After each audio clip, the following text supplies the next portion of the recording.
Hola, no podía entrar, disculpen la demora, pero me invalidaba el acceso. ¿Se escucha? Sí, se escucha. Ah, bueno, perfecto. Qué Hola, bien. bien, bien. Bien.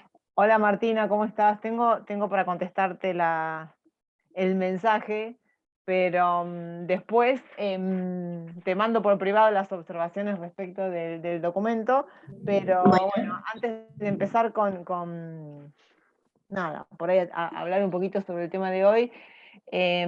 Sí, por ahí una pregunta que a lo mejor es válida para todos de cara a los debates. La dinámica es que van a tener un tiempo cada grupo. Un tiempo inicial que generalmente vamos a ver cuántos son en total, pero son 10 minutitos que le vamos a dar a cada uno, en el que tienen que exponer cuál va a ser su respuesta a la pregunta problema. Supongo que esto ya lo hablaron con Paula cuando vieron las partes de trabajo, la idea de organizar, y lo vimos un poco aquellos con los que nos quedamos conversando un ratito el encuentro pasado. La idea es que pueda haber una pregunta problema, es decir, una pregunta que admita dos respuestas contrarias, que son las dos posturas antagónicas que van a sostener un grupo y otro. Por eso es importante, ¿no?, encontrar cuál es esa pregunta que van a responder. En estos primeros minutos iniciales, que van a ser de 10 a 15, insisto, según los grupos, aquel grupo que comience hablando, lo que va a tener o sea, va a tener que exponer cuál es su posición y además cuáles son los argumentos sobre los cuales van a apoyar su posición. ¿No? Es decir, a ver, cualquiera sea el tema, no sé, hoy vamos a hablar sobre la posibilidad de justificar el castigo para los casos de tenencia de estupefacientes para consumo personal. Entonces puede haber en este sentido dos posturas, algunos que justifiquen el castigo o la punición de la tenencia para estupefacientes con fines para consumo personal y aquellos otros que entiendan que ese castigo no está justificado. El primer grupo, pongamos por caso que va a argumentar en favor de del castigo penal, dirá que ese castigo está justificado. Ese castigo está justificado en razones de, bueno, que no sé, a ver, tenemos, a ver, razones de, o sea, tenemos argumentos de carácter paternalista y argumentos de carácter de defensa social que nos permiten decir que el castigo penal en este caso está justificado. Y van a desarrollar cuáles son los argumentos por los cuales entienden que eso va a estar justificado. O sea, cualquiera sea el tema. No importa cuántos, a ver, si quiere hablar uno solo, puede hablar uno solo, si quieren hablar dos, pueden hablar dos, si quieren hablar tres, quieren hablar tres. Eso es a ver, es algo que tienen que decidirlo estratégicamente en el grupo, ¿no? Les conviene siempre elegir el mejor orador, es decir, aquel que tenga capacidad para exponer con, con mayor convicción cuáles sean los argumentos. Pero bueno, puede ser uno, se pueden dividir el trabajo. Lo que tienen que entender es que es importante que esto es una tarea argumentativa. ¿No? Es decir, bueno, que aquello que ustedes construyan tiene que efectivamente ser un argumento que... ahora te contesto, Milagros. Tiene que ser algo que les permita a ustedes sostener, sostener aquello que quieren defender. Lo que puede pasar, no sé, si son 5, son 10 minutos, si hablan las 5, cada uno va a hablar 2 minutos. Entonces lo que va, es como que no es que se pierde el hilo, pero pierde fuerza el argumento. Y a lo mejor lo importante es que ver, alguna se guarde, ¿no? Porque ustedes van a tener esos 10 minutos para exponer cuál es su postura, el otro grupo va a tener sus 10 minutos, y luego va a haber 5 minutos para cada grupo en el que van a replicar los argumentos del grupo contrario. Entonces vas a poner el grupo A, vas a poner el grupo B, y después el grupo A va a tener que refutar, responder, contestar, contraargumentar los argumentos que puso la postura contraria. Con lo cual, el trabajo que ustedes tienen que hacer es no solamente relevar cuáles son los propios argumentos en función de los cuales van a sostener su postura, sino también tienen que indagar cuáles van a ser los probables argumentos que utilice la contraparte, porque ustedes también van a tener que tener guardados argumentos para contestarles. Entonces, todos van a tener posibilidad de hablar, no sé, a lo mejor se dividen, ¿no?, entre dos que van a exponer cuál es la postura del grupo, pero a lo mejor otros 2 que tienen más aprendidos cuáles son los posibles argumentos para responder. Porque piensen que esto mejor sale cuando logran entablar un diálogo. A ver, si ustedes pueden anticiparse a los argumentos que van a responder los del otro grupo, y tienen argumentos, ¿no? Como respuestas guardadas, se va a convertir en un diálogo más fructífero, sin perjuicio de aquella respuesta o que ustedes tengan en el momento, ¿no? Que se les puede ocurrir en el momento en función de la lectura. Por eso es importante que sea una tarea argumental más que una tarea descriptiva, ¿no? Entonces, bueno, nosotros vamos a sostener que el castigo, después cuando terminemos la clase, podemos hacer así, redondear, pero bueno, o puedo decir, podemos sostener que el castigo de la tenencia de estupefacientes para consumo personal no se encuentra legitimado, toda vez que, o sea, que no existen argumentos ni perfeccionistas, ni de defensa social, ni basados en el paternalismo que justifiquen una intervención del Estado. Pero además, a nivel mundial se ha demostrado el fracaso de las intervenciones estatales derivadas del paradigma prohibicionista, y por lo tanto hay que buscar otros remedios para no afectar los derechos de aquellos eslabones más bajos eventualmente de la cadena de tráfico o a quienes consumen. Y después desarrollan cada uno de los argumentos. Pero tiene que ser argumental. En esto, alguien de las compañeras preguntaba recién si podían utilizar un PowerPoint. Sí, los recursos que puedan utilizar cualquiera, porque sea que lo hagamos por este medio o que nos faciliten un espacio en la facultad, siempre existe posibilidad de utilizar un proyector.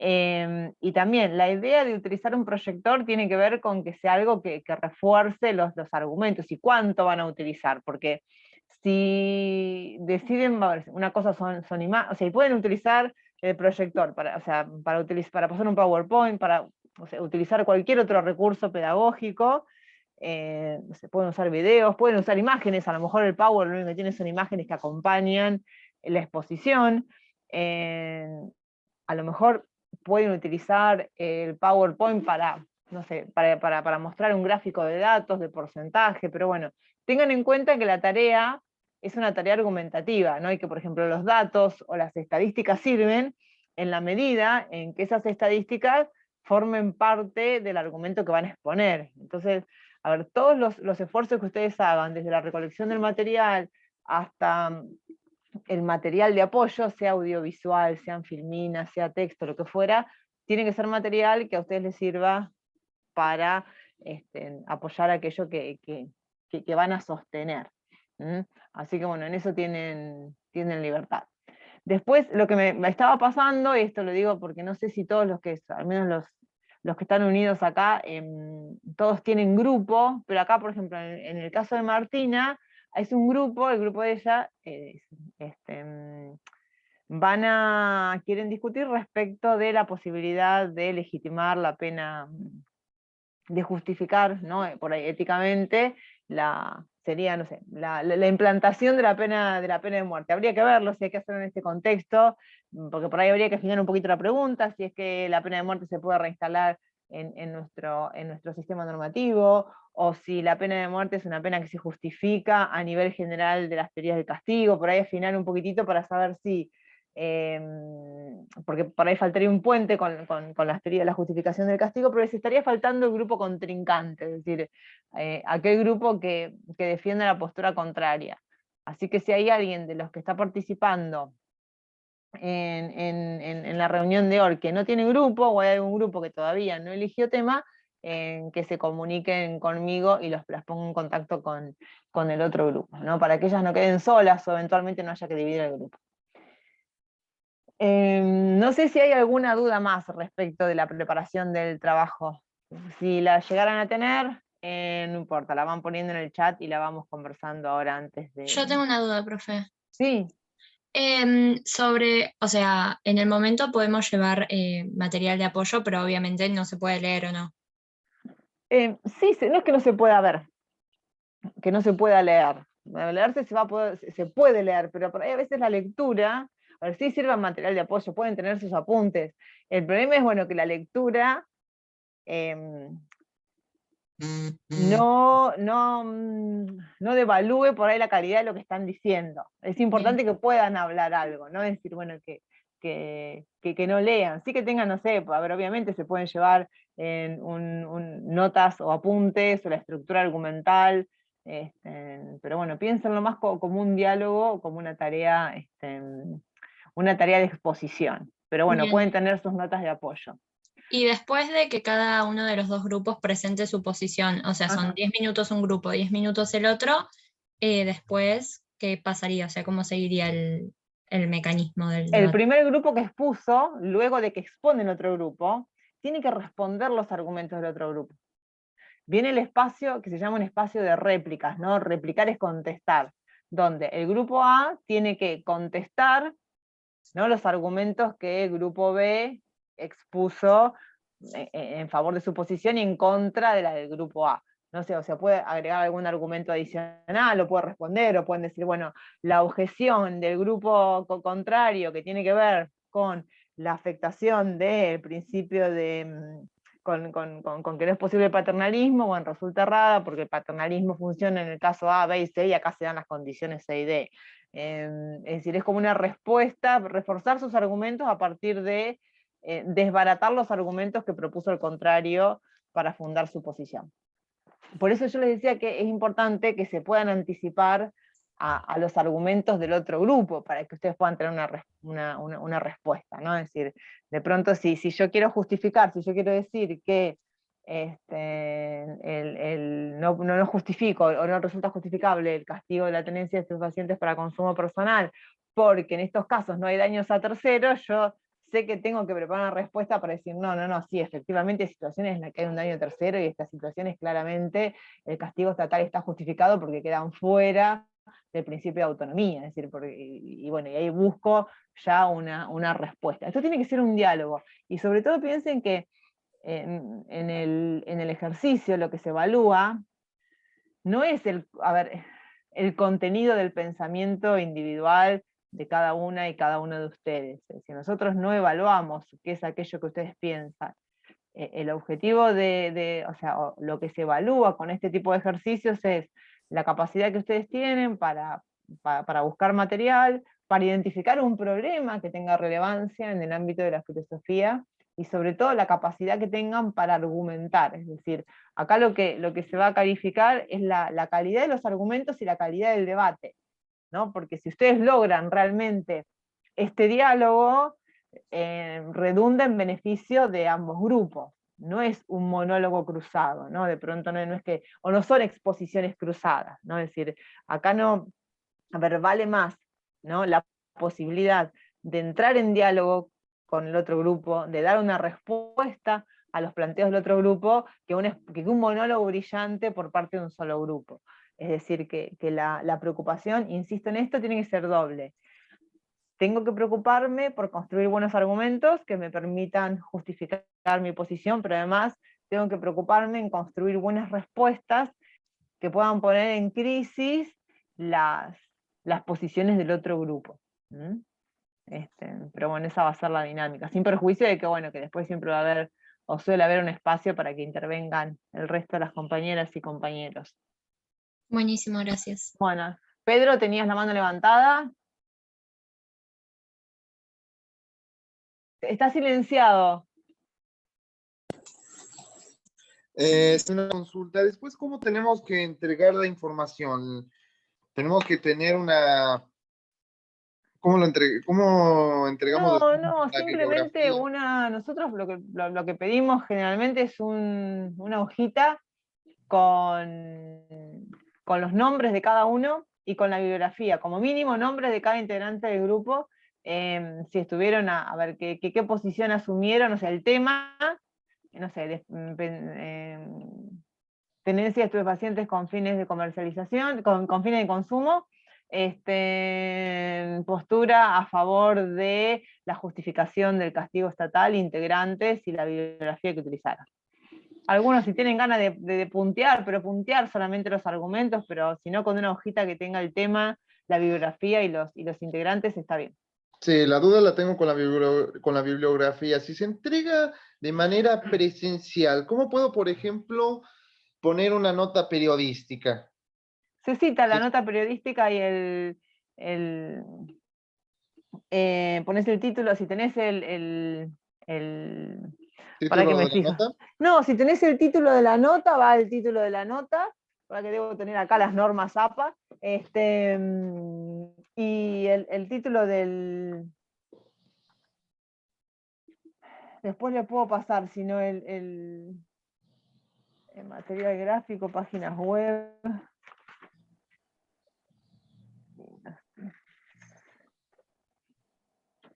Primero se pone el nombre y el apellido del autor de la nota, si es que es posible tener el autor, si no, bueno, directamente se pone el título del artículo, la fecha completa y el periódico. Y si lo rescataste de una página web, el enlace con la fecha de consulta. ¿Cómo que es la fecha de consulta? Claro, por ejemplo, hay páginas web que se actualizan, hay contenidos de páginas web que se actualizan. Ah, ¿No? Entonces puede ser que vos hiciste una consulta el mes pasado y la información, y yo la voy a buscar la información y resulta que la información está actualizada, entonces bueno, vos poniendo la fecha de consulta, sabés que en este caso si un artículo periodístico, no creo que esa fecha varíe, ¿no? Va a quedar, o sea, no sé, puede ser una revista, un diario, una revista, qué sé yo, por ahí hay revistas de divulgación científica, en ese caso va con el autor, pero si es una nota periodística, y solamente es la nota periodística, el título de la nota, la fecha y el diario. Y si lo sacaste de sí. la versión digital, la dirección web. Y si son estudios, por ejemplo, de psicólogos o demás, si son estudios de psicólogos o demás, también aplica eso, tengo que poner el título del estudio. Sí, sí, a ver, generalmente están publicados en algún lugar. A ver, cuando se trata de algún, no sé, algún estudio en particular, ese estudio está publicado en una revista, en un libro, en una página, en un sitio. Entonces se pone, a ver si es el nombre del autor. No sé, si yo tengo, no sé, por ejemplo, un estudio de, no sé, en su momento, no sé, un psicólogo que hablaba mucho sobre microviolencia, psiquiatra, bueno, se le pone el nombre del profesional, el título del estudio y después el lugar en el que está publicado. No sé, pueden ser actas de un congreso, puede ser una revista, puede ser un periódico, puede ser un blog, puede ser la página institucional de una facultad, de un instituto de investigación, pero bueno, siempre va el autor y el título del estudio. Si está publicado, generalmente va a tener un autor y un título, y si no, a ver, si no tiene autoría, siempre va a estar en el marco de no sé, por ahí, alguna institución que se encarga de, no sé, qué sé yo, la página, un congreso, no sé, de la Asociación Argentina de Psiquiatras, psicólogos, no sé lo que fuera, a veces están ese tipo de informaciones, pero, a ver, ustedes pueden citar aquella información independientemente del sitio en que la releven, poniendo el autor, el título de la información y el sitio del cual la obtuvieron. Igual acá no es una presentación escrita en la cual seamos estrictas con los formatos de las referencias bibliográficas, ni siquiera son citas de la referencia de bibliografía. No, así que no se preocupen, pongan el nombre, el título y el lugar en el que lo sacaron.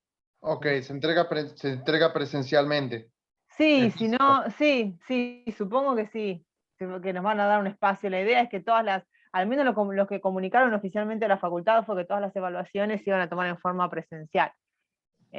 Así que bueno, la idea es que podamos contar con un espacio para encontrarnos en la facultad, y si no, después les vamos a informar en No, el no, me campus. refiero a la entrega de la bibliografía, si lo teníamos que hacer por el campus o por o de manera en físico, ¿entendés? Es lo mismo, mientras lo hagan, Ok. sí, no hay problema. Si nosotros tenemos la posibilidad de hacerlo en clase, llévenlo, y no lo pudieron subir al campo, lo llevan por escrito, no pasa nada. Bueno, la idea de hoy es hacer un mínimo recorrido muy puntual, porque el tema es un tema muy amplio, para indagar respecto de la posibilidad de justificar o no el castigo en el caso de la tenencia de estupefacientes para consumo personal.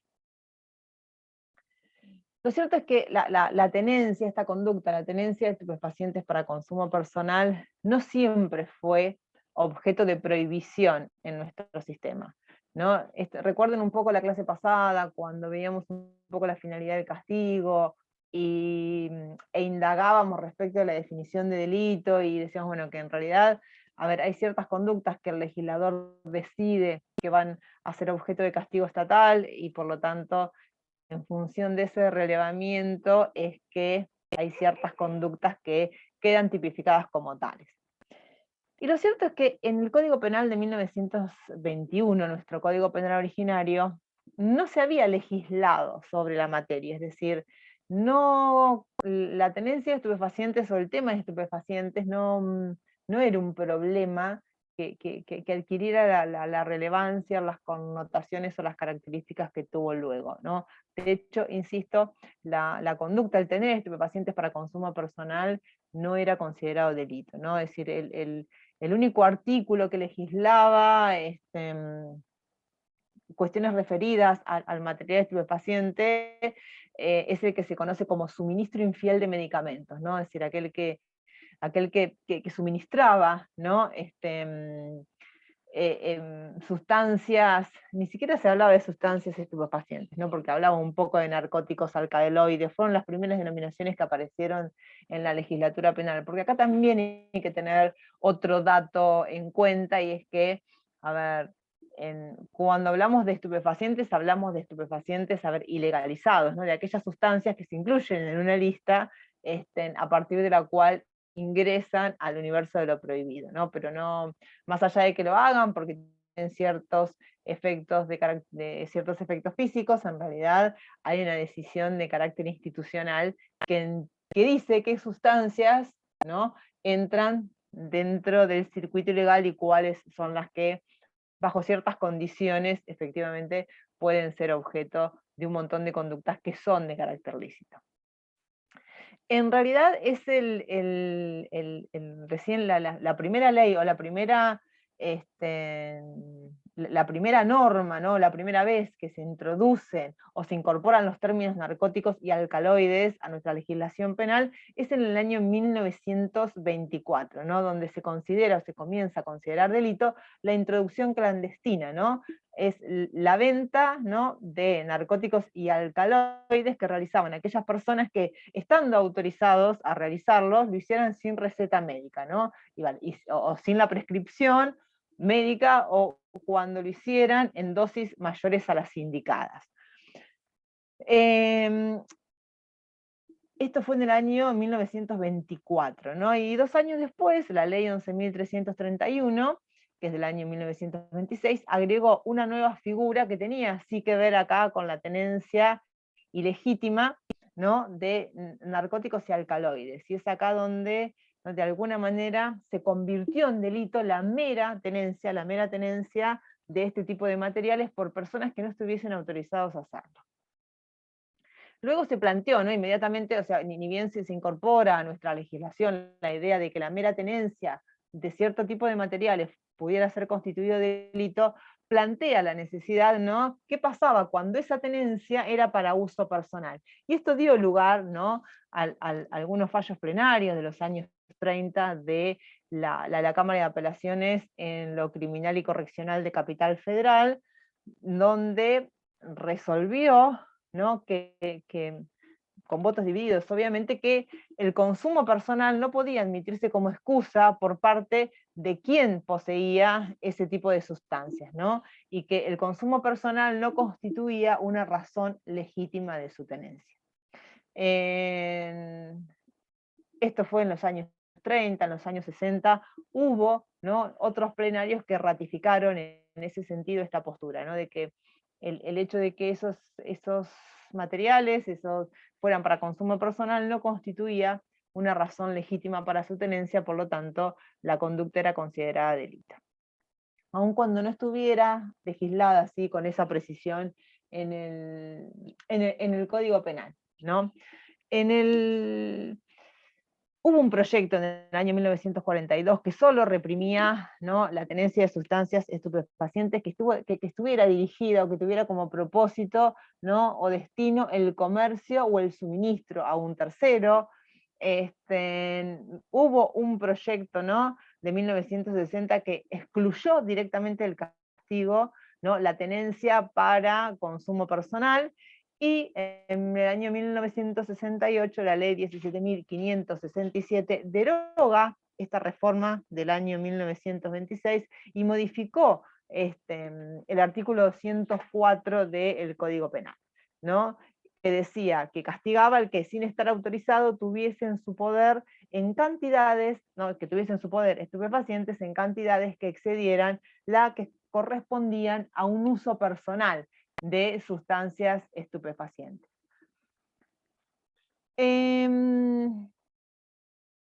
Esa reforma, en el año 1973, esa reforma, ¿no?, fue considerada ineficaz, ¿no? Se instauró el código anterior hasta que la ley 20.771 tipifica como delito la mera tenencia de estupefacientes, ¿no?, la mera tenencia de estupefacientes, aunque fuera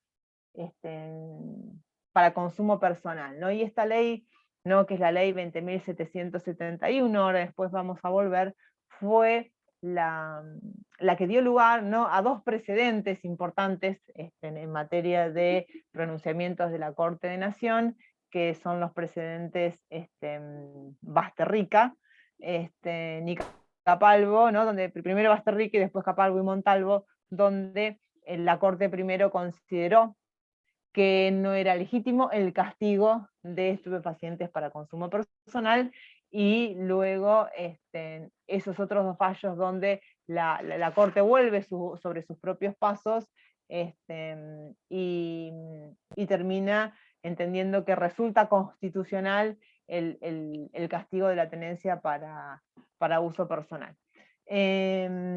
Hasta que luego, en el año 1989, se sanciona la actual ley vigente, la ley 23.737, donde se enumeran distintas conductas de tráfico y se aumentan notablemente las penas establecidas por la ley anterior.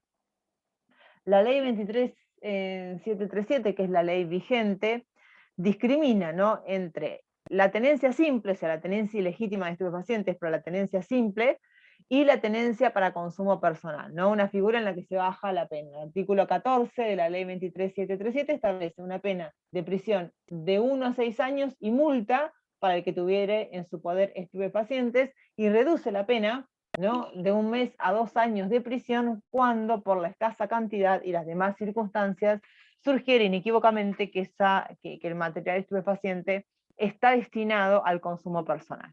Es decir, que la situación actual, ¿no?, es un texto legal que castiga tanto la mera tenencia como la tenencia para consumo personal. Lo que sucede también con la ley es que en estos casos, ¿no?, donde efectivamente se considera, es posible establecer que el estupefaciente es para consumo personal, y se trata de una persona que tiene, ¿no?, problemas de adicción, se establece la posibilidad de desviar el proceso hacia una medida de seguridad curativa, ¿no?, curativa o educativa. Curativa en el caso de que exista una dependencia, y educativa en el caso de ser experimentadores. Recuerden también que cuando en la clase pasada hablábamos de la justificación del castigo, decíamos que, bueno, que por ahí nuestro derecho penal tenía una doble vía de respuesta, ¿no? El caso de la pena para aquellas personas que eran imputables, y las medidas de seguridad para, ¿no?, aquellas personas que por las razones que eran incapaces de culpabilidad, ¿no?, que por ciertas razones no hubiesen podido, al momento de cometer el delito, comprender que efectivamente esa conducta que estaban realizando era una conducta ilícita, o eventualmente no hubieran podido adecuar sus acciones, ¿no?, a esa comprensión de la criminalidad. Entonces tenemos actualmente un texto legal que define esta conducta como delito, y hay una jurisprudencia de la Corte que fue variando, ¿no? La jurisprudencia de la Corte de Nación en este punto, a ver, es una voz autorizada porque, bueno, no solamente se está expidiendo respecto de la adecuación constitucional de una norma una norma de carácter penal, sino además que cuando la Corte se expide en relación a situaciones como estas, el criterio que adopta la Corte luego es un criterio que, por una cuestión, podríamos decir, pragmática, es respetado por los demás tribunales inferiores, ¿no? Porque decidir en contra de lo que resulta la doctrina legal de un tribunal superior constituye un motivo que habilita el tránsito de los recursos hasta llegar al tribunal superior, que es el que va a aplicar en principio su propio criterio. ¿Cuáles son los argumentos? Y bueno, acá hay otro dato de carácter, ¿no? Hay un poco más, y que tiene muchos componentes de carácter sociológico, antropológico, político, bueno, y que tiene que ver, a ver, cuáles son, ¿no?, los paradigmas bajo los cuales se enfrenta el denominado problema de la droga, ¿no? Y esta pequeña reseña legislativa, que la pueden encontrar en cualquier lado, inscribe, ¿no?, a nuestro país en el modelo prohibicionista, ¿no?, que es en nuestro caso el paradigma básico sobre el cual se construye el problema de la droga, ¿no?, que ha tenido momentos de su recrudecimiento y momentos de un repliegue porque, bueno, porque el paradigma prohibicionista es un paradigma que se encuentra en crisis en varios lugares del mundo, porque el pretendido éxito, insisto, en este modo de nombrar el problema del consumo de estupefacientes, o del comercio, o del tráfico, o de muchas conductas que están ligadas a los estupefacientes, ¿no? Si siempre ha sido la prohibición de la intervención del derecho penal, a veces con un grado de intensidad bastante severo, cuyo costo se paga en afectaciones a derechos humanos. Lo cierto es que si nosotros volvemos al problema que interesa más que nada nuestra disciplina, y tenemos que indagar respecto de cuáles son los posibles argumentos que siempre se han puesto en juego cuando se trata de justificar por qué una conducta, ¿no?, como es el tener estupefacientes para consumo personal, puede entrar en la órbita del derecho penal. Es decir, ¿qué motivos existen para justificar que el Estado intervenga, pero además intervenga de este modo, ¿no? Intervenga castigando. E incluso intervenga castigando con una pena que es una pena severa en términos de gravedad, ¿no? Porque, a ver, la pena que se impone incluso es una pena privativa de libertad, más allá de que exista la posibilidad de sustituirla en ciertos casos. Cierto es que la pena con la que nuestro sistema conmina este tipo de delitos es una pena privativa de libertad. Y se han ensayado tres, como podríamos, más allá de los matices y de las cuestiones fácticas, que desde el punto de vista, ¿no?, a ver, sociológico, o de la eficacia de las respuestas del sistema, ¿no?, de las políticas del sistema en materia de drogas, ¿no?, han sido, a ver, tres líneas argumentales, ¿no?, las que se han ensayado, tres líneas argumentales sobre las que se ha transitado para justificar la intervención del derecho penal.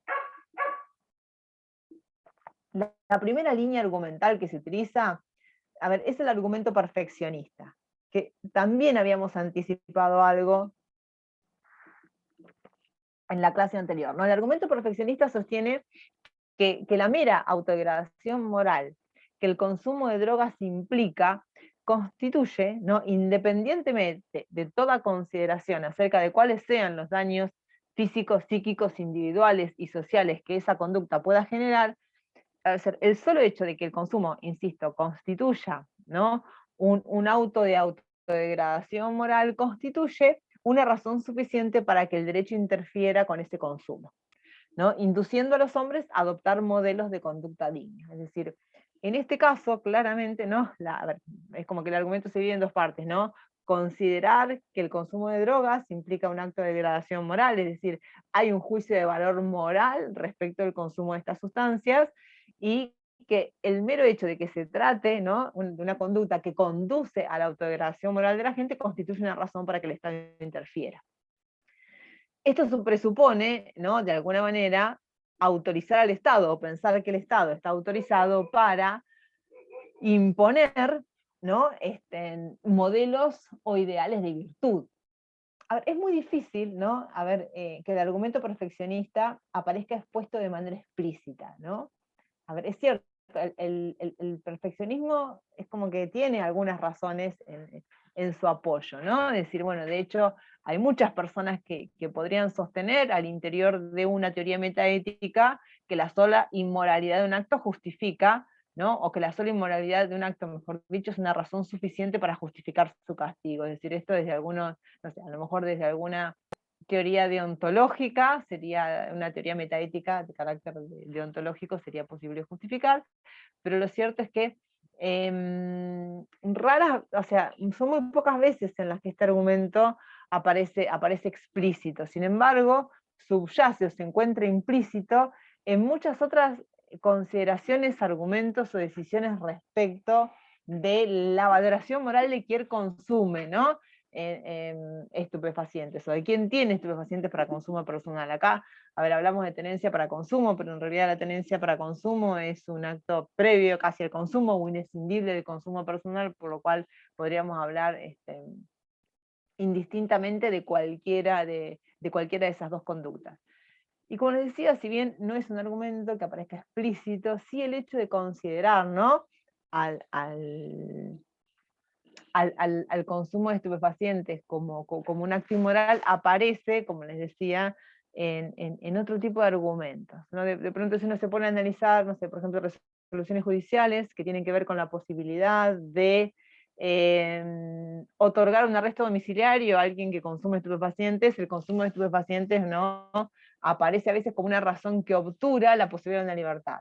Esto es bastante paradigmático a veces en el caso ¿no? de las mujeres, ¿no? Que tienen que un arresto domiciliario y de pronto entender, bueno, que es un vicio, que están, no sé, que el vicio al cual están sometidas, que todavía se siguen utilizando palabras que califican a esta conducta como una conducta que es moralmente mala, ¿no? Entonces, insisto, si bien no es un argumento que aparezca de manera explícita para justificar el castigo, sí es un argumento que subyace cuando el hecho de ser un consumidor de estupefacientes se pone en juego respecto de otras situaciones a ver, no solamente de quienes se ven sometidos a un proceso penal, sino que muchas veces los propios consumidores son objeto de un juicio de valor moral por el solo hecho de serlo.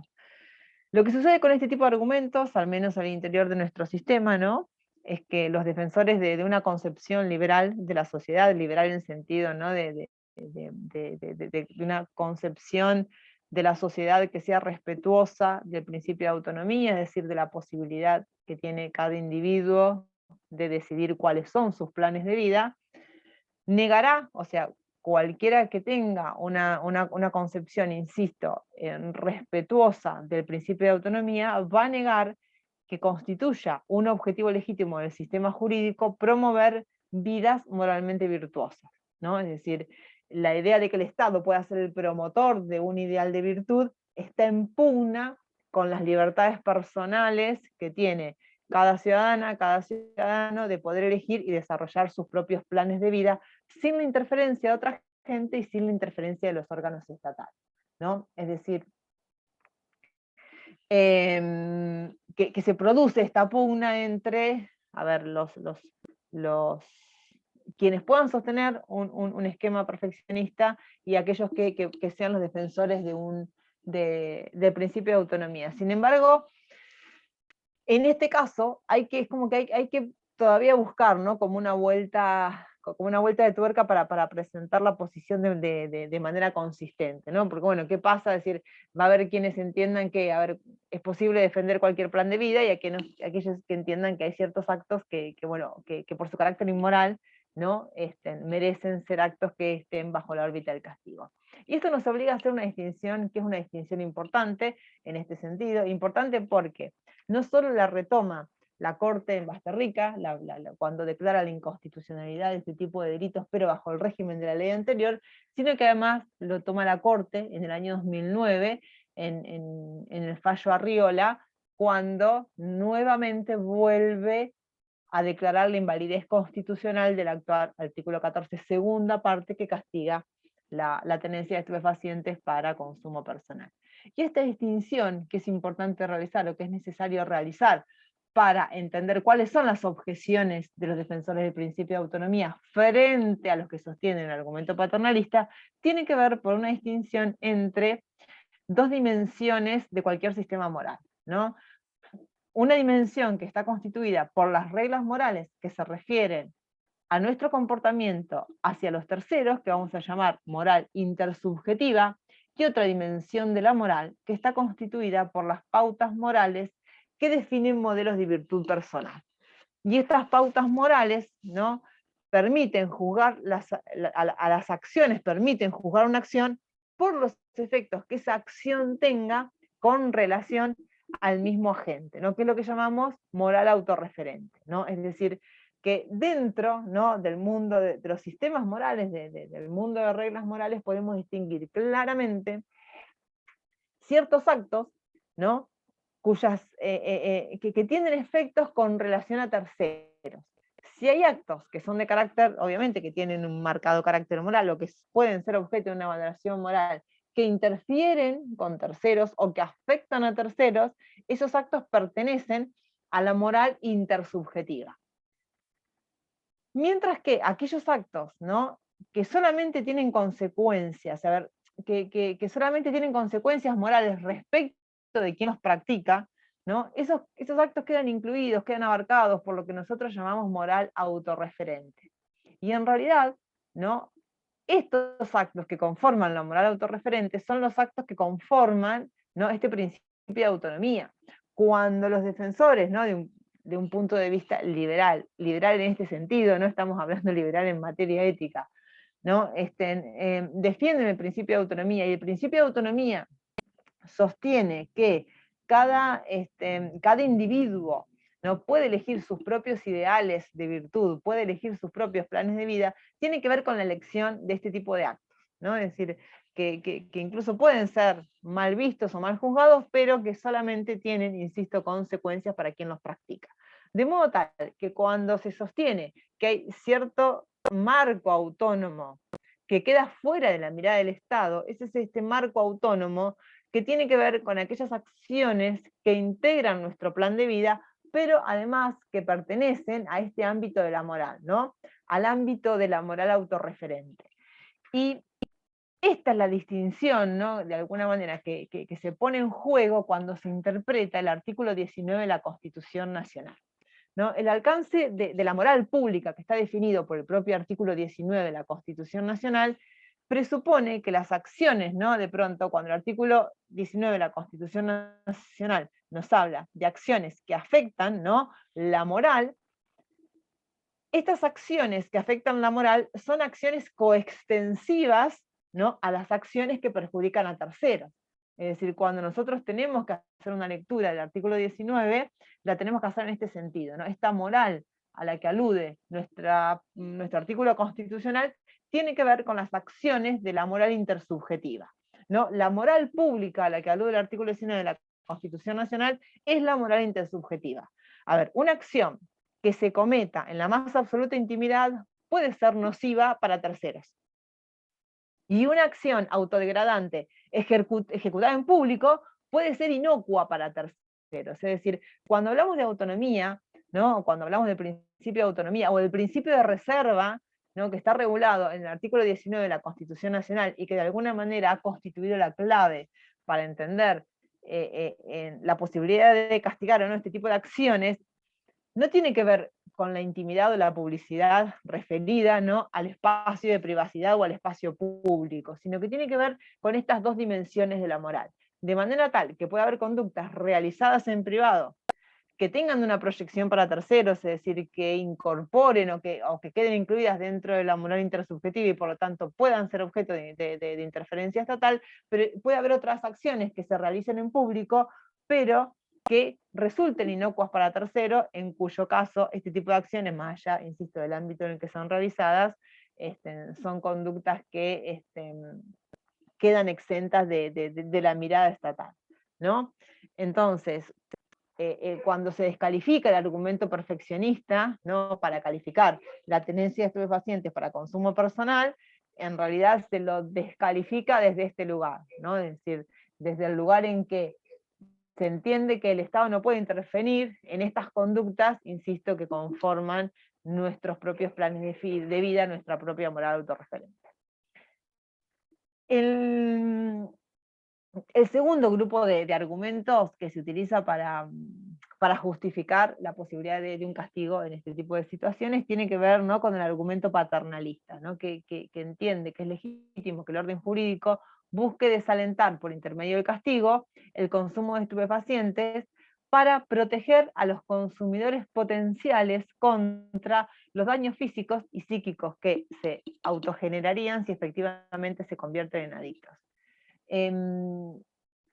Cuando hablamos de paternalismo, no sé si ustedes alcanzaron a verlo en algún otro tema, o entendieron o vieron la idea de paternalismo en alguna otra asignatura.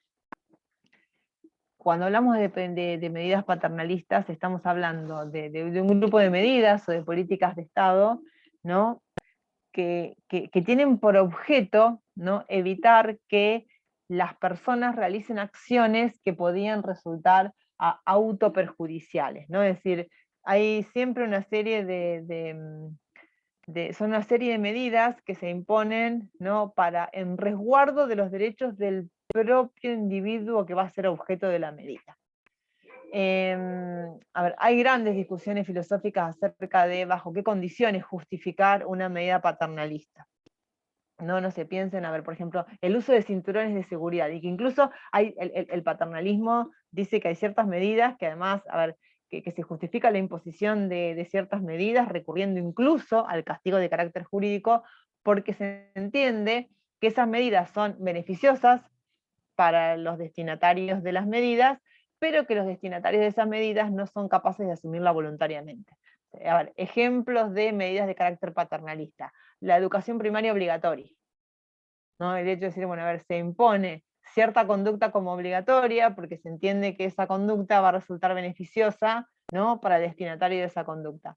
El uso de cinturones de seguridad, ¿no?, también se ve como una medida de carácter paternalista, ¿no?, en el sentido de que, a ver, la conducta implica un pequeño esfuerzo para el beneficiario, pero no todo el mundo está dispuesto a hacer ese pequeño esfuerzo cuando las consecuencias de realizar esa conducta son beneficiosas, insisto, para el propio destinatario. En ese caso, el Estado también obliga a la realización de esas conductas mediante, a ver, una sanción, no sé, los calendarios de vacunación, o muchas veces, ¿no?, prever trámites engorrosos para hacer o deshacer algo, es decir, son medidas o diferentes, ¿no?, estrategias que se pueden utilizar para que alguien realice una conducta que le va a resultar beneficiosa, o para que alguien evite una conducta que le va a resultar perjudicial.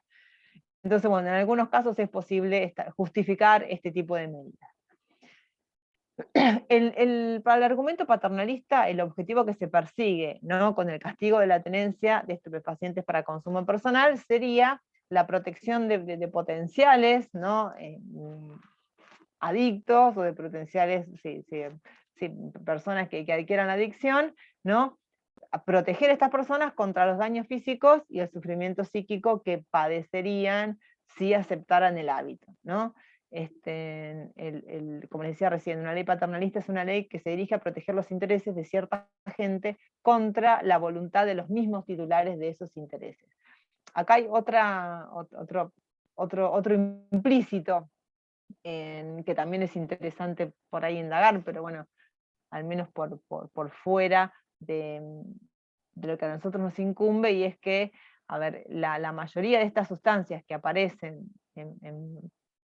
incluidas dentro del catálogo de estupefacientes, o que aparecen calificadas como tales, son sustancias que claramente tienen consecuencias tanto para la salud psíquica como para la salud física. Es decir, no sé, este es un punto de partida. Si hay algo que precisamente genera problemas o genera, debate en cuanto a la posibilidad de prohibir este tipo de conductas, es porque nadie pone en tela de juicio esta premisa que tiene que ver con los daños físicos y psíquicos que eventualmente puede acarrear el consumo de sustancias estupefacientes. Obviamente, estos daños varían del tipo de sustancia, del tipo de consumo, de las características del consumo, de la intensidad del consumo, pero bueno, hay un punto de partida, ¿no?, que tiene que ver con el reconocimiento de que efectivamente el consumo de estas sustancias tiene alguna alteración con relación a la salud. Como les decía recién, ¿no?, cuando enumerábamos algunos ejemplos de medidas paternalistas, un paternalismo que esté dirigido a proteger los intereses reales de los individuos contra actos, ¿no?, de los individuos, podría ser aceptable para una concepción liberal. Es decir, nosotros podríamos encontrar argumentos en los cuales justificar este tipo de medidas. Lo dificultoso con este tipo de medidas es encontrar, ¿no?, situaciones que lo tornen operativo. Es decir, nosotros podríamos encontrar una justificación a este tipo de injerencia estatal. Lo que resulta dificultoso acá es encontrar algún supuesto en que podamos decir, sí, efectivamente, esto se trata de un caso de debilidad de la voluntad en la que en la que el Estado puede reforzar la voluntad del individuo mediante la imposición de un castigo, ¿no? Es decir, en el caso del consumo de estupefacientes, el consumo personal de estupefacientes, una injerencia de carácter paternalista solo estaría justificada, ¿no? A ver, una injerencia en clave de castigo penal solamente estaría justificada si se pudiesen aislar los supuestos de debilidad de la voluntad, que serían los supuestos en que las medidas paternalistas estarían justificadas, de los supuestos en que exista una diferente valoración de los bienes involucrados, de que haya existido o medie un desconocimiento de los efectos que los estupefacientes puedan tener en la propia salud, o bien, ¿no?, que existan situaciones de incapacidad física o incapacidad psicológica para comprender cuáles son los daños que esa conducta acarrea. Porque estos tres tipos de situaciones, es decir, habilitarían medidas distintas, ¿no? Es decir, para que una medida paternalista se torne operativa o para que una medida paternalista esté justificada, deberíamos poder aislar los casos de debilidad de la voluntad, es decir, aquellos casos en que la voluntad del individuo es frágil, entonces el Estado estaría habilitado a reforzar esa voluntad mediante un castigo, de aquellos otros casos en que, como decíamos, existe por parte del individuo una valoración diferente de cuáles son los bienes involucrados. Es decir, porque puede ser que, a ver, yo considere, ¿no?, que hay otros elementos más valiosos que conforman mi plan de vida, ¿no? Si efectivamente lo que yo tengo es que yo pongo en juego un valor diverso, ¿no?, entonces, en este caso, la medida que pretende ser paternalista se convierte en perfeccionista, ¿no? Es decir, hay muchísimas situaciones en las que hay conductas que están permitidas y en las cuales, no sé, hay un riesgo real para la integridad, por ejemplo, psicofísica del sujeto, y sin embargo, el Estado no estaría autorizado a intervenir porque el sujeto considera que, a ver, es más valioso poner en riesgo su vida que, a ver, cumplir con ciertas medidas, ¿no? Piensen, a ver, no sé, en todos los deportes de riesgo, ¿no?, las actividades de riesgo, piensen, no sé, el automovilismo, no sé, ciertos tipos de escalada, no sé, muchos tipos de deportes extremos en los cuales, a ver, efectivamente hay una situación que a ver, donde el individuo se pone en riesgo, pero acá no es que el individuo no tenga voluntad para reforzar las medidas que resguardarían su salud, sino que en realidad entiende que resulta más beneficioso para su plan de vida practicar ese tipo de deportes que abstenerse de hacerlo. Entonces, en este caso, si el Estado interviniera prohibiendo la realización de estas situaciones que ponen en riesgo su integridad física, el Estado se convertiría en un Estado paternalista donde desplaza los propios intereses del individuo por los propios intereses del Estado. Y esto, como les decía, no es posible frente a una lectura, ¿no?, del artículo 19 de la Constitución Nacional en cuanto guardián del principio de reserva. El otro supuesto en que tampoco estaría habilitado interponer, ¿no?, o adoptar una medida de carácter paternalista serían aquellos supuestos donde el sujeto desconoce cuáles serían los efectos perniciosos del consumo de estupefacientes, ¿no? En estos casos no es apropiado recurrir al castigo, sino a medidas educativas y de carácter informativo. Es decir, si yo voy a realizar una conducta porque desconozco cuáles son los efectos, ¿no?, de esa conducta, en realidad lo que yo necesito no es que refuercen mi voluntad mediante un castigo, sino recibir información a los efectos de poder tomar una decisión autónoma con relación a esa conducta. Y el otro grupo de argumentos, ¿no? A ver, o el otro grupo de situaciones que también habría que distinguir para poder justificar una intervención de carácter paternalista, serían aquellas situaciones en que hay una persona que tiene, no sé, una incapacidad psíquica, una incapacidad física de evitar la conducta, pero en estos casos, no sé, piensen en las situaciones de personas con un consumo problemático de sustancias estupefacientes, donde no tiene posibilidades, ¿no? A ver, por las propias consecuencias de su dependencia o de su consumo, de evitar, de evitar el consumo. En estos casos, tampoco es necesario un castigo, es decir, un castigo no estaría justificado como una medida paternalista, porque los que las medidas paternalistas exigirían en realidad son medidas de carácter o de índole curativa. Entonces, si nosotros pensamos en estas situaciones, no hay ninguna forma practicable de aislar el primer tipo de casos, es decir, los casos en que hay una debilidad de voluntad, de estos últimos supuestos, donde hay una valoración diferente de los bienes en juego, donde hay una falta de información o donde hay una incapacidad para adoptar cierto curso de acción, ¿no? Donde podamos decir, bueno, acá corresponde, ¿no?, sí, efectivamente la medida, ¿no? Si se castiga la tenencia de estupefacientes con fines de consumo, tanto el castigo efectivo como la compulsión implícita en la amenaza de pena se proyectan sobre todos los casos mencionados, ¿no? Es decir, sobre aquellos casos en que una medida paternalista resulta justificada y aquellos otros casos en que una medida paternalista no está. Y el último grupo de argumentos con que suele justificarse, ¿no?, el castigo en estas situaciones, tiene que ver con lo que llamamos argumento de la defensa social. Es decir, aquellos argumentos, ese grupo de argumentos en los cuales se alega que la punición, el castigo del consumo de drogas, ¿no?, estaría justificado en tanto y en cuanto este castigo está dirigido a proteger a otros individuos, que no son que no son los propios consumidores, sino a la sociedad en su conjunto, contra las consecuencias nocivas que se generan por el hecho de que algunos miembros de la sociedad consuman estupefacientes, ¿no? Es decir, acá en el caso de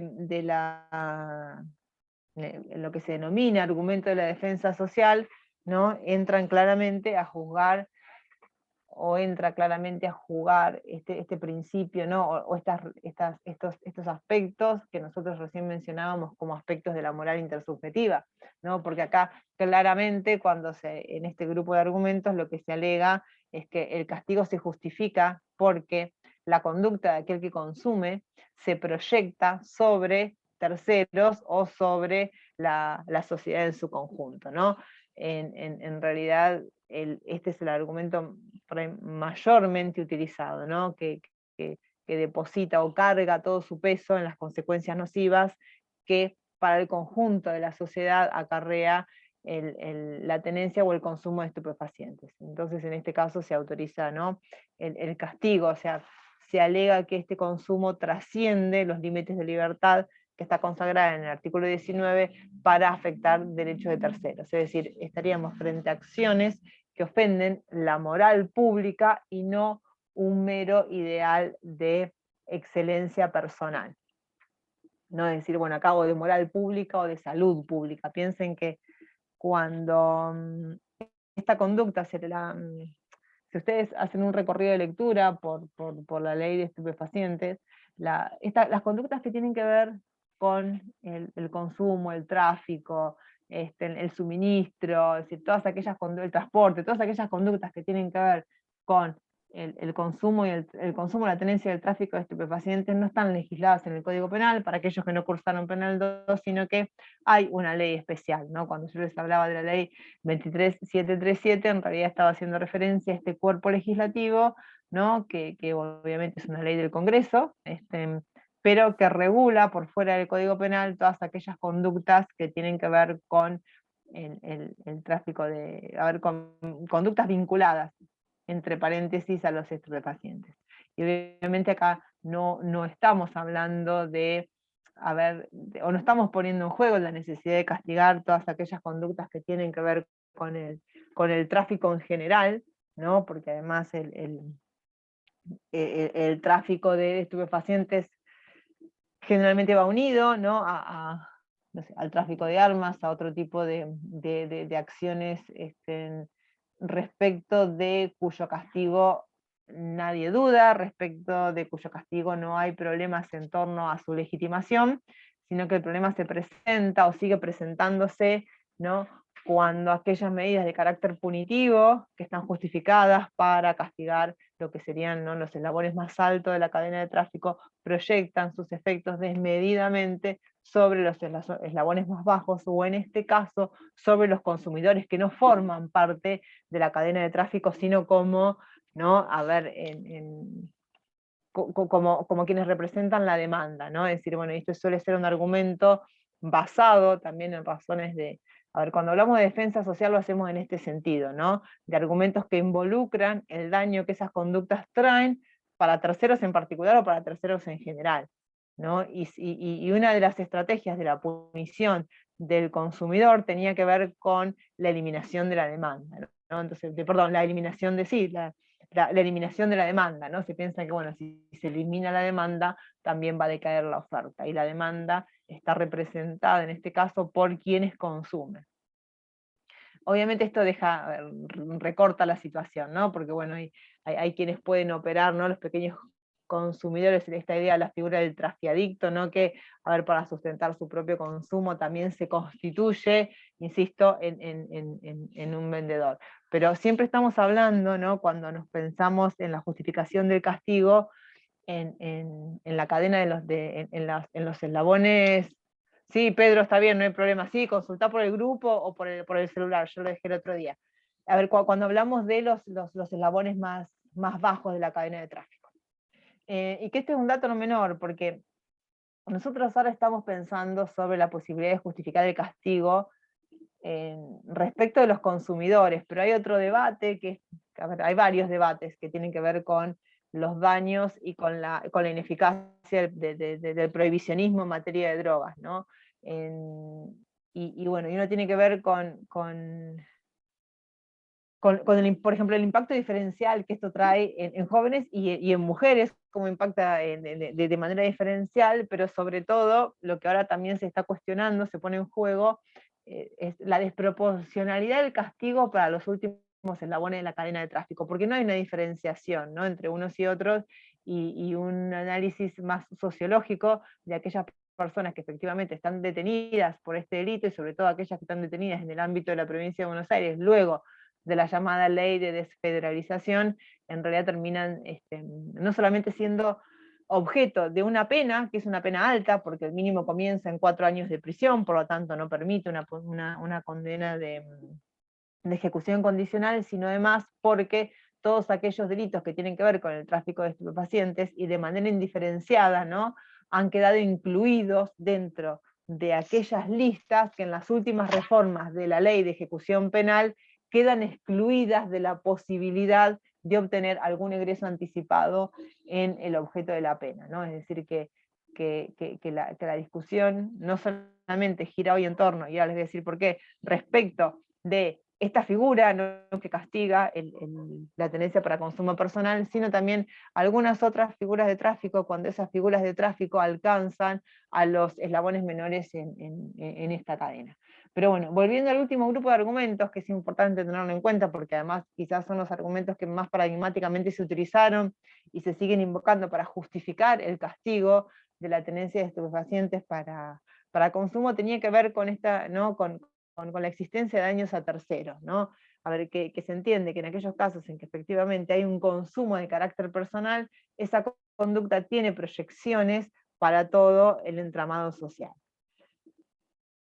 La diferencia o el punto dificultoso, ¿no?, que se presenta en estos casos, ¿no?, es cómo distinguir, ¿no?, de alguna manera aquellas conductas que son meramente degradantes y aquellas que afectan el bienestar de terceros. Es decir, no es fácil obtener ¿no? Una caracterización que nos permita decir, bueno, a ver, ¿cuándo una conducta efectivamente afecta a terceros? Es decir, ¿cuándo la conducta de alguien que consume, de un consumidor, afecta a terceros? Porque yo puedo decir, bueno, sí, a ver, que afecta a terceros porque no sé, esa persona, a ver, es una persona que debido a las consecuencias del consumo falta el trabajo, entonces no contribuye a la productividad laboral, pero también puede decir que esa persona consume, entonces lo que hace es traer calidad de vida o, no sé, o ingresos para su familia. Es decir, yo puedo entender que esa conducta, o puedo involucrar diferentes sentidos de lo que implica la afectación a terceros. Entonces es muy difícil trazar un criterio operativo en función del cual decir cuándo efectivamente una conducta involucra a terceros. En este sentido hay a ver, incluso en el último fallo, ¿no? en Arriola, digo en el último fallo, en lo que tiene que ver con las idas y vueltas de la Corte en este aspecto, el último fallo donde la Corte concluye en la invalidez constitucional de esta figura, se traza o se intenta tratar, ¿no? una distinción entre aquellas conductas que afectan a terceros y aquellas que no, que retoma un poco una idea que venía planteando Nino en un articulito que refiere precisamente a la posibilidad de justificar el castigo, y que también ya había sido tomada por Petracchi en Basterrica, ¿no? en este fallo del 89, donde, a ver, una conducta quedaría exenta de toda interferencia estatal cuando esa conducta es susceptible de ser valorada por el propio agente como un aspecto relevante para su plan de vida libremente elegido. Y no implica un riesgo apreciable de generar causalmente perjuicios relativamente serios a intereses legítimos de terceros. Y no se incluyen dentro de estos intereses de terceros las meras preferencias de los demás acerca del modo o el plan de vida que la gente debería adoptar. Es decir, que es difícil trazar esta línea, pero tendríamos que tener en cuenta que una conducta no estaría libre o fuera de la posibilidad de intervención del Estado cuando esa conducta es relevada, ¿no? O es considerada como una parte importante del plan de vida de la gente, pero además no tiene perjuicios relativamente serios a los intereses legítimos de terceros. Pero dentro de los intereses legítimos de terceros no puedo computar cuáles sean las preferencias de esos terceros respecto del propio plan de vida de la gente. Y esta distinción se tiene particularmente en cuenta porque uno de los motivos, ¿no? por los cuales se justifica también este castigo, pero además fue uno de los motivos por los cuales se utilizó la Corte en aquellos otros fallos en los que se declaró la adecuación constitucional de este castigo, tenía que ver, ¿no? con la vinculación de la posibilidad o sea, de la vinculación del consumo con otro tipo de delitos, ¿no? Porque es común, ¿no? A ver, si nosotros pensamos incluso hoy por hoy en el discurso mediático, ¿no? Cómo el tema del consumo de estupefacientes aparece como causa de otro tipo de conductas delictivas, ¿no? Si pensamos muchas veces, no sé, en delitos contra la propiedad, en delitos contra la integridad física, no sé, incluso a veces hasta delitos que tienen que ver con la integridad física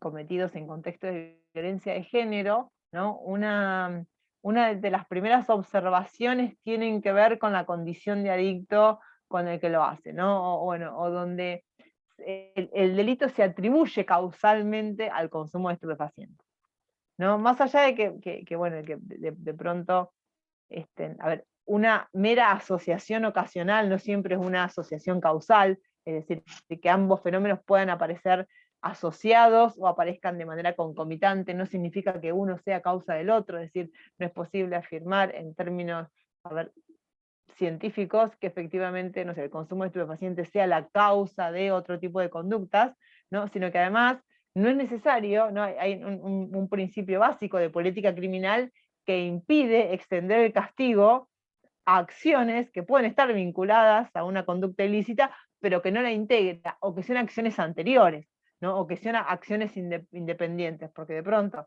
si está castigado, si el robo efectivamente constituye un delito respecto de cuya legitimación, ¿no? en torno a la idea de castigo no ofrece problemas, entonces alcanza no con castigar el consumo, sino con castigar el robo, con castigar cualquier otro delito contra la propiedad, con castigar cualquier otro delito que tenga que ver con la integridad, con la integridad física, ¿no? Es decir, hay otra idea, ¿no? que aparece muy fuerte en el último fallo de la Corte, que tiene que ver, también está vinculada con la idea de la peligrosidad en términos positivistas, ¿no?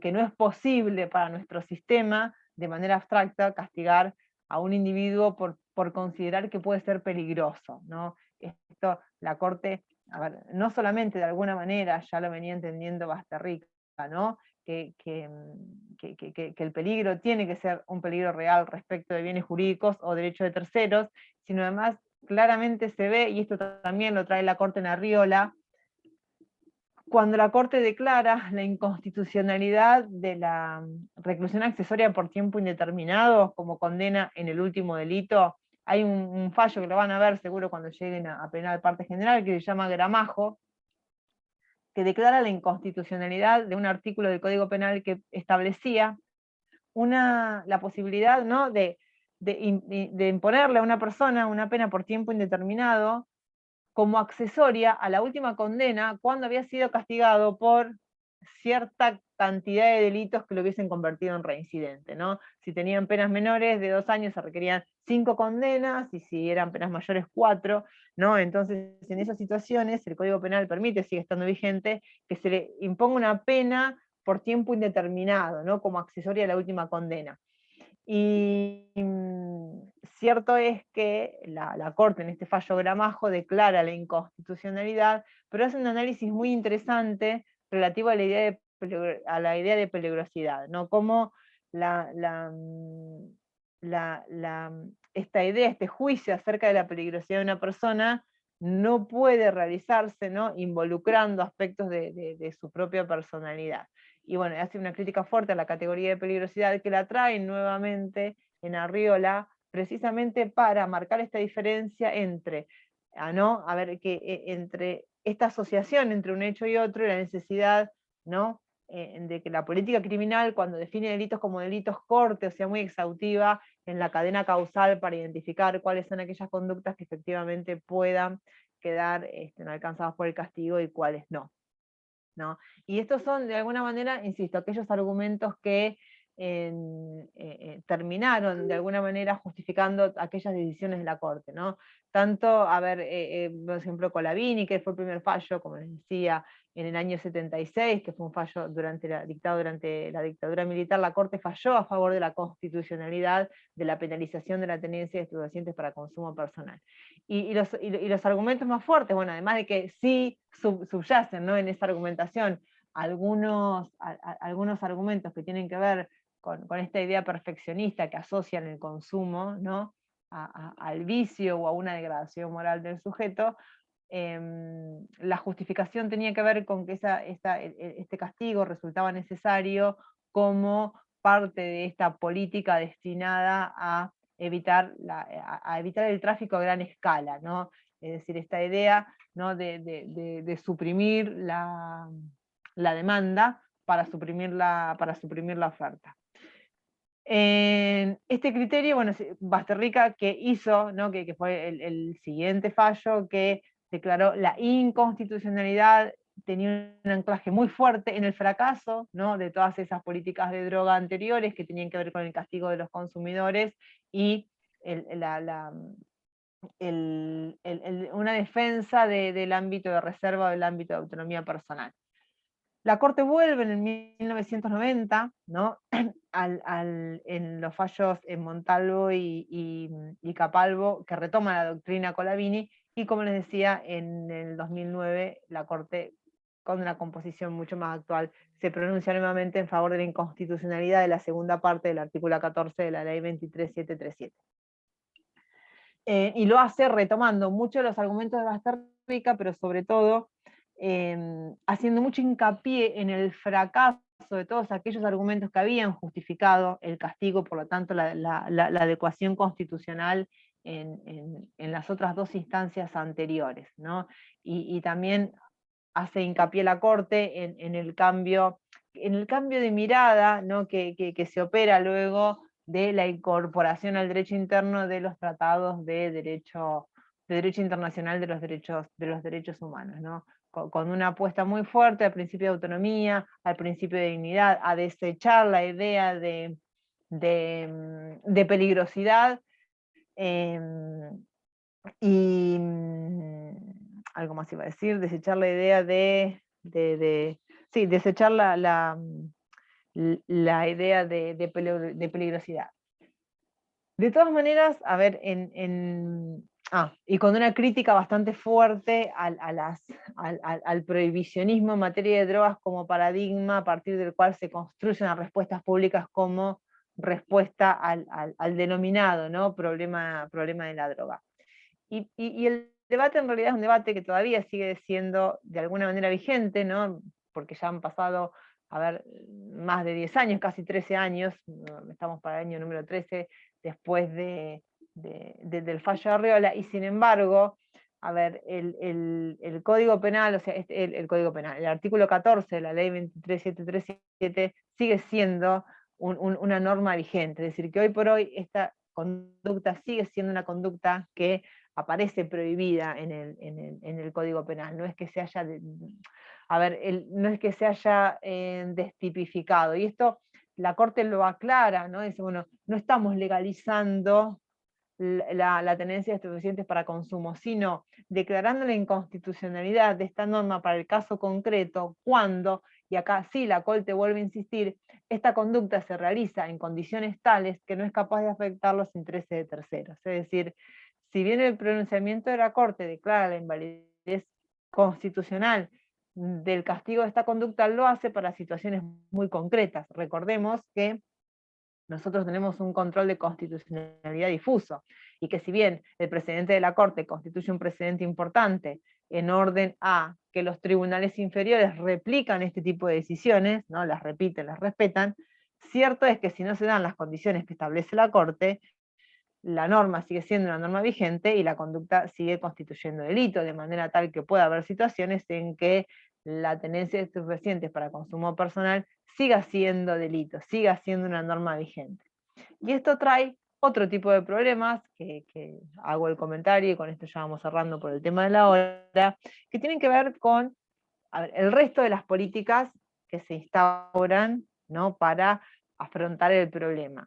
Y hay un problema que es recurrente y que incluso ha sido objeto de pronunciamientos judiciales, incluso algunos muy interesantes en nuestro departamento judicial, que tiene que ver con las detenciones arbitrarias en el marco de la vía pública, preponderantemente dirigidas a ciertos sectores, ¿no?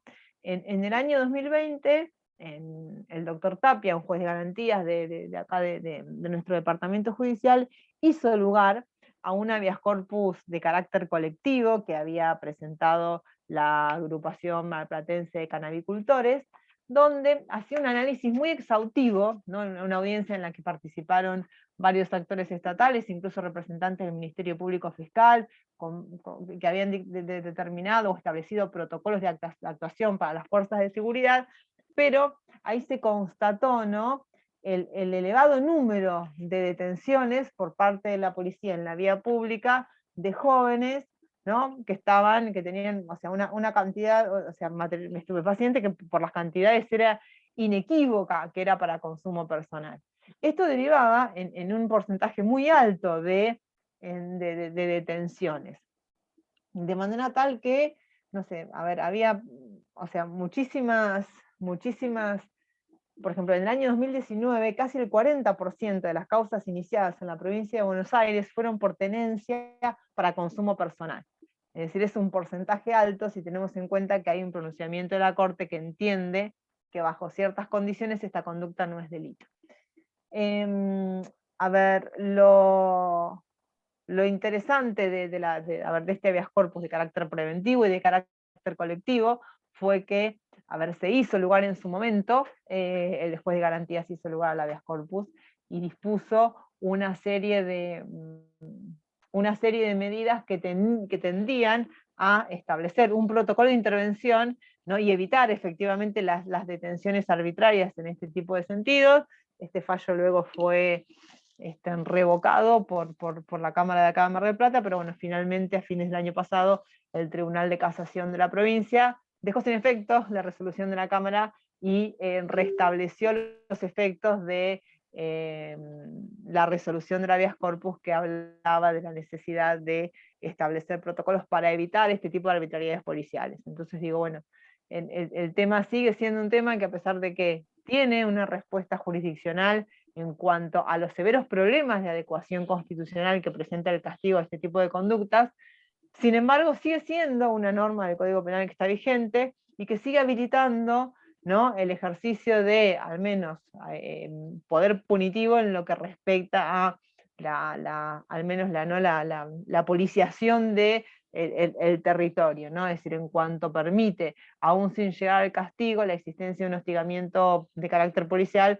dirigida a cierto tipo de consumo y a cierto tipo de consumidores, ¿no? Entonces, bueno, como decía con el otro tema, sigue siendo una invitación a una reflexión sobre un problema que es un problema vigente. No sé si alguien quiere hacer alguna observación, pregunta. No, nadie tiene nada para... Mariela, ¿querés decir algo? El tema del consumo que es particular, porque dicen que el humo del cigarrillo le hace más mal a la tercera, o sea, a la persona de afuera que la que está fumando. Entonces yo digo, el consumo que dicen que es particular de estupefacientes, el que está fumando, y el otro que tiene que aspirar eso, ¿también te hace mal o no? A ver, habría que ver en qué condiciones. El problema es que la Corte no establece, a ver, el consumo sigue siendo delito. Acá lo que se castiga es tenencia para consumo, el consumo sigue siendo un delito. Habrá que ver si efectivamente en esas condiciones se hace produciendo un daño a terceros que habilite la intervención del Estado. A ver, eso es claramente una discusión. A ver, ¿qué daños a terceros son los que pueden tomarse en cuenta los efectos de la prohibición? Porque de hecho, a ver, si nosotros pensamos, a veces hace más daño el humo del tabaco, del cigarrillo común, que por ahí, no sé, Sí. y también hay que ver qué tipo de droga, a ver, cómo está cortada esa droga, el tipo de pureza de esa droga, es decir, hay muchos detalles que por ahí en la situación concreta habilitan o no habilitan a decir que hay o no hay daño, pero de hecho hay otras conductas, por ejemplo, pensémoslo con el fumar el cigarrillo común. A ver, el cigarrillo común también, a ver, el tabaco también es una droga, pero sin embargo es una droga que está legalizada. Claro, Puede haber en porque este caso viste particular en que, a ver, hay prohibiciones intermedias que por ahí tienen que ver con la prohibición del consumo en público. De hecho, a ver, todos podemos estar de acuerdo, y estoy de acuerdo con vos, que bueno, yo no, a ver, si vos querés fumar, pero no me tires el humo, porque el humo me hace daño, el claro, humo me molesta. Entonces, pero por eso digo, acá nos estamos, la pregunta es, si ese daño es un daño de tal magnitud que autoriza la interferencia estatal. Porque a lo claro, mejor... porque Sí, te porque escucho, a te escucho. veces, no, porque a veces uno puede decir, yo te respeto, pero respetame, porque muchas veces pasa de que vos llevas a tus hijos a la plaza y están el grupo y fumando como si fuera, está bien, cada uno tiene el derecho, no estoy en contra, lo único que digo, o sea, yo te respeto, pero respetá, o sea, el espacio donde está tu hijo, porque yo tengo que aceptar, ¿no es cierto?, las condiciones de los demás, de que si no, no, porque estás en contra, pero, o sea, yo tengo que aceptar lo que me impone la sociedad en algo que no me gusta.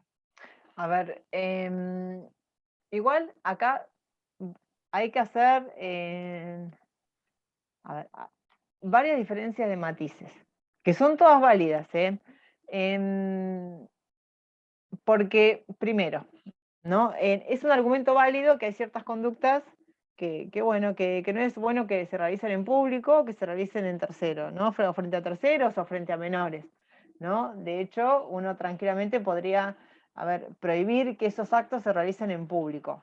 Y sería un argumento válido prohibir que se realicen en público. A ver, y acá estamos discutiendo toda una gama de prohibiciones o toda una gama de medidas que podrían ser medidas intermedias, sin necesidad de llegar a la pena.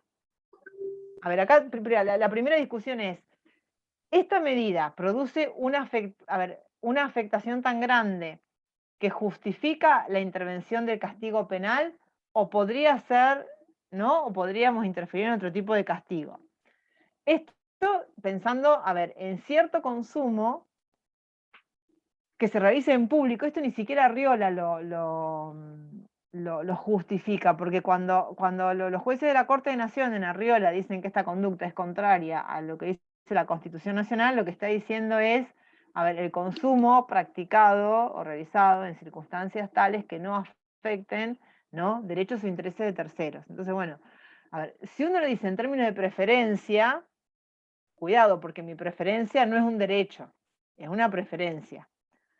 Entonces habría que ver si mi preferencia juega en relación a los, ¿no?, a los planes de vida de otros. Si es otro, no me hace daño, ¿no? Por eso digo, una cuestión es una mera preferencia y otra cuestión diferente es si efectivamente hay un daño. Una preferencia, ¿no? Esto, en esta distinción que hacía Nino, que es muy diferente, es decir, bueno, yo puedo decir que una conducta interfiere en la vida de terceros si le causa un daño, ¿no? Si afecta, no sé, supongamos que por daño entendamos la afectación de un derecho. Ahora, tu mera preferencia, por una cosa que te gusta o no te gusta, porque, a ver, pongamos otro ejemplo mucho más trivial, para poner en juego la idea de preferencia, y que, por ejemplo, y no causa daño. ¿Qué sé yo? Yo voy a la playa y voy a la playa a tomar sol, y me molesta que haya música alta. No por el tipo de música, sino porque yo voy a un lugar a disfrutar de la naturaleza y me tengo que bajar, ¿no? Entonces digo, bueno, yo tengo, a ver, es como que hay muchas conductas en las que se ponen en juego la idea de preferencia, la idea de tolerancia, o incluso el consumo de alcohol en la playa. El alcohol es otra droga de carácter lícito. Sí. ¿No? Entonces, donde, bueno, de pronto hay un castigo penal, no, lo que hay es una regulación, pero no penal. Entonces digo, todas estas cuestiones que son válidas, ¿no? Son absolutamente válidas, ¿no? El decir, bueno, y a veces, por ejemplo, además todos estaríamos de acuerdo en que, a ver, si yo consumo estupefacientes o consumo alcohol, no quiero que manejen. Entonces no es que me prohíban tomar alcohol, me prohíben manejar alcoholizado.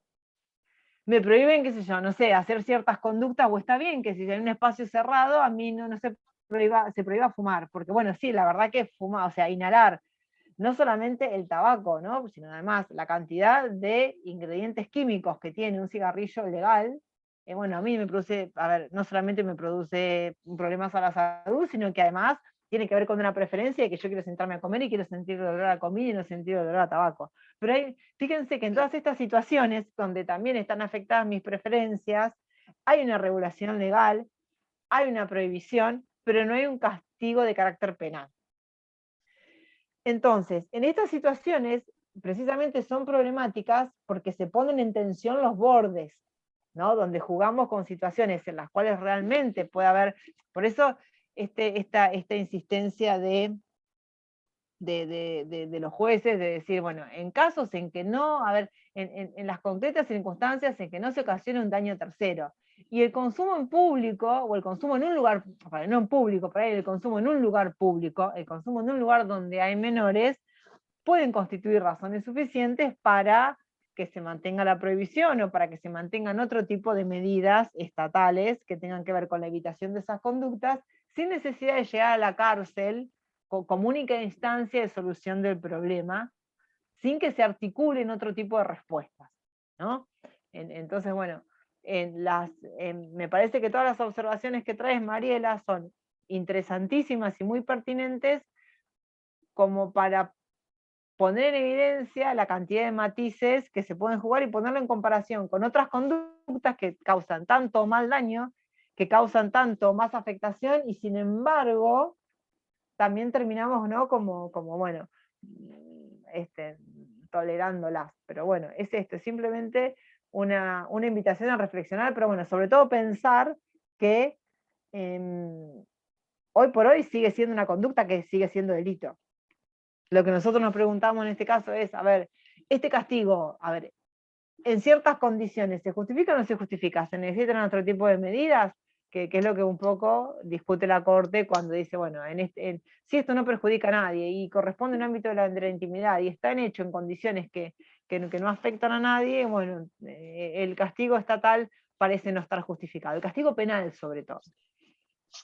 Claro, pero en estos momentos que los adolescentes y no tan adolescentes lo utilizan, el tema de que te roban, pero mira, porque estaba bajo los efectos de las sustancias, entonces vos es como que lo justifican, ¿entendés? Es lo que está pasando hoy.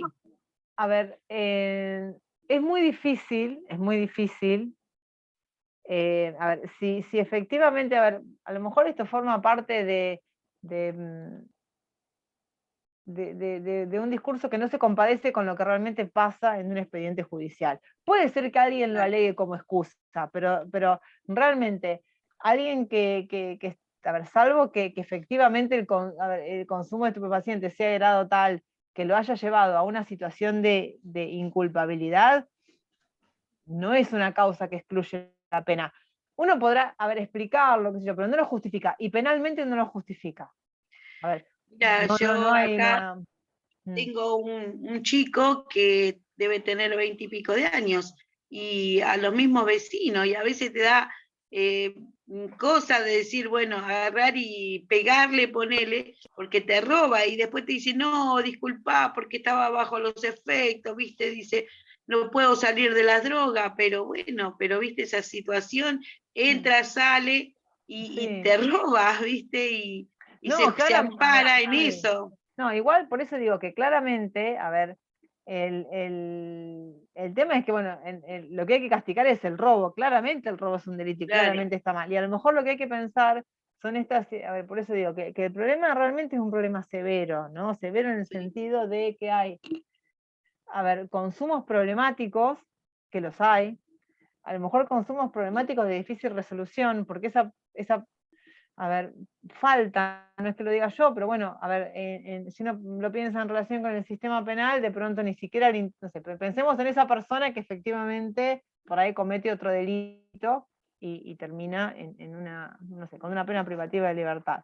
Los dispositivos de ayuda o de tratamiento para aquellos que quieren iniciar su deshabituación del consumo es problemático, porque no hay dispositivos al interior de la cárcel. Y todos sabemos quienes estamos en contacto, a ver, con gente que tiene, a ver, algún consumo problemático y quiere intentar, ¿no?, una vía para resolver ese problema, que los tratamientos son costosos, que no están al alcance de cualquiera, que se requiere por ahí una valla de contención, un acompañamiento que no todo el mundo la tiene. Entonces, bueno, a lo mejor lo que la pregunta es, a ver, para estas situaciones donde claramente lo que se necesitan son respuestas de carácter informativo, respuestas de carácter curativo, es decir, bueno, por ahí trasladar el problema al sistema de salud. Claro. Antes que la respuesta penal. Porque la respuesta penal soluciona la respuesta por el robo, pero claramente no soluciona el problema de adicción, al consumo problemático, como quieras llamarle. A ver, por eso digo que es un problema que es realmente serio, porque bueno, porque hay datos en respecto del consumo problemático. La pregunta es, la respuesta a ese consumo problemático, ¿es el sistema penal? No, creo que no. Es para pensarlo, yo no digo ni que sí ni que no, digo, bueno, por ahí pensarlo ahí, porque pareciera ser que es la única respuesta posible.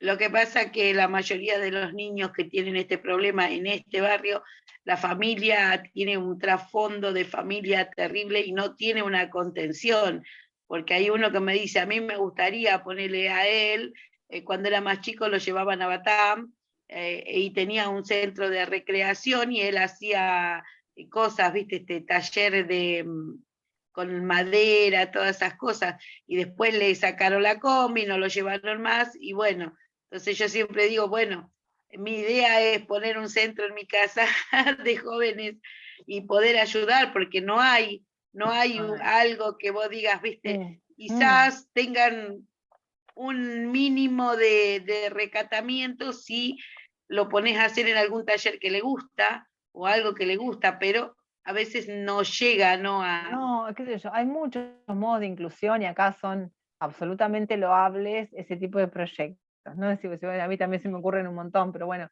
también a veces es cierto que el sostenimiento individual es muy loable, pero a veces no alcanza, ¿no? Que de pronto uno tendría que tener, políticas públicas más serias en ese sentido. A las Y que uno sí, podría pero no acompañar las si quiere hay. el punto individual. Pero bueno, No las hay. sí, que bueno, que por ahí es otro problema también otro problema para debatir, ¿no? A ver, ¿en qué políticas públicas serían eficaces para esto, ¿no? Es decir, bueno, por ahí verlo desde otro lugar, que por ahí a veces nos permita correr el eje de la mirada estrictamente punitiva. Es simplemente esa reflexión. Así que bueno, nos estamos yendo con la hora, los invito a seguir discutiendo y charlando en otro espacio, pero bueno, Bueno, es un problema, insisto, sobre el cual hay que seguir pensando. así es, profe. Les agradezco enormemente la paciencia y bueno, y nos estaremos encontrando ya en nuestro coloquio final.